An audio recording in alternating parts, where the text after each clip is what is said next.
প্রথমেই আমি পাটার উপরে দিয়ে দিচ্ছি 1.5 চা চামচ পরিমাণ পোস্তদানা। পোস্তদানা যেটা আমরা সাধারণত রোস্ট বা কোরমাতে ব্যবহার করি সেটাই। এটা দেয়া হয়ে গেলে এরপর আমি এখানে অ্যাড করে দিচ্ছি 15টা ছোট কাঁচামরিচ। যেহেতু এই মরিচের ঝালগুলো একটু বেশি, সেজন্য আমি এখানে অল্প করেই দিয়েছি। তবে হ্যাঁ, এই তরকারিটা কিন্তু অবশ্যই একটু ঝাল ঝাল না হলে খেতে মজা লাগবে না। এজন্য আপনারা চেষ্টা করবেন তরকারিটা ঝাল হওয়ার জন্য একটু বেশি পরিমাণে কাঁচামরিচ অ্যাড করার জন্য। আর দিয়ে দিয়েছি 3 চামচ পরিমাণ সরিষা, আর দিয়েছি 1/2 চা চামচ পরিমাণ লবণ। সরিষা বাটলে অবশ্যই লবণ দিয়ে নিতে হবে, না হলে কিন্তু সরিষা তেতো হয়ে যাওয়ার ভয় থাকে। আর এবার এটা আমি শিলপাটায় খুব ভালোভাবে পিষে নেব। একটা জিনিস এখানে খেয়াল রাখতে হবে, পোস্তদানাটা অবশ্যই সরিষার যেন অর্ধেক হয়, অর্ধেক বা অর্ধেকের থেকে কম হয়, কোনোভাবেই সমান সমান বা একটু অর্ধেকের বেশি দিবেন না, তাহলে আসলে টেস্টটা নষ্ট হয়ে যাওয়ার সম্ভাবনা থাকে। এই জন্য এখানে আমি 3 চামচ সরিষা দিয়েছি আর 1.5 চামচ পরিমাণ পোস্তদানা দিয়েছি। 1.5 চামচ না, 1.5 চামচের একটু কমই দিয়েছি। এবার যখন মশলাটা পিষা হয়ে গেছে, একটি বাটিতে তুলে নিয়ে সামান্য পানি অ্যাড করে এটা আমি গুলিয়ে পাশে রেখে দিয়েছি পরে অ্যাড করব বলে। আর এদিকে আমি নিয়ে নিয়েছি একটা ইলিশ মাছ, আর মাছগুলো আমি চাক করে কেটে নিয়েছি, নর্মাল আমরা বাসায় যেভাবে খাই সেভাবেই। আর এর ভিতরে অ্যাড করে দিচ্ছি পরিমাণ মতো হলুদ, লবণ আর মরিচের গুঁড়া।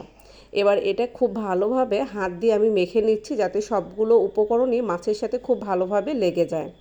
যখন মাছগুলো আমার খুব সুন্দর করে মাখানো হয়ে যাবে, তখন এটা আমার হাত ধুতে যতটুকু পানি লাগে বা এটা পরিষ্কার করে আমার এক জায়গায় করতে যতটুকু পানি লাগে ততটা পানি দিয়েই আমি মাছটা কিন্তু 5 থেকে 7 মিনিট ডুবিয়ে রাখবো, যাতে লবণটা মাছের ভিতর খুব ভালোভাবে ঢুকে যায়।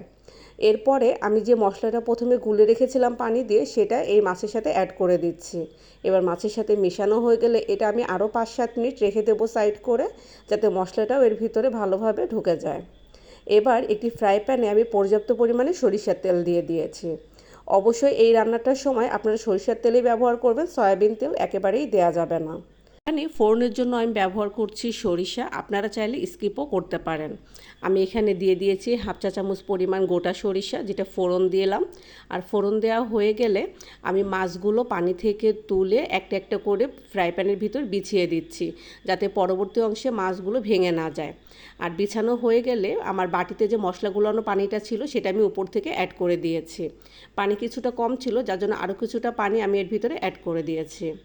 এবার কিছুক্ষণ জাল করার পরে খুব সুন্দর একটা ফ্লেভার বের হবে, কারণ এর ভিতরে পোস্তদানা দেওয়ার জন্য একটা খুব সুন্দর আপনি ঘ্রাণ পাবেন।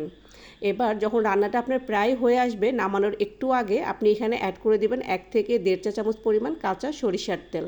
কাঁচা সরিষার তেলটা কিন্তু অবশ্যই দিতে হবে, না হলে কিন্তু স্বাদ অনেকটাই কমে যাবে। কাঁচা সরিষার তেল দেওয়া হয়ে গেলে আপনি চুলাটা বন্ধ করে কিছুক্ষণ ঢেকে রাখবেন। তারপরে এটা নামিয়ে গরম গরম পরিবেশন করবেন ভাত, খিচুড়ি অথবা পোলাওয়ের সাথে। দেখবেন খেতে অসম্ভব মজা লাগবে, একবার হলেও বাসায় ট্রাই করবেন।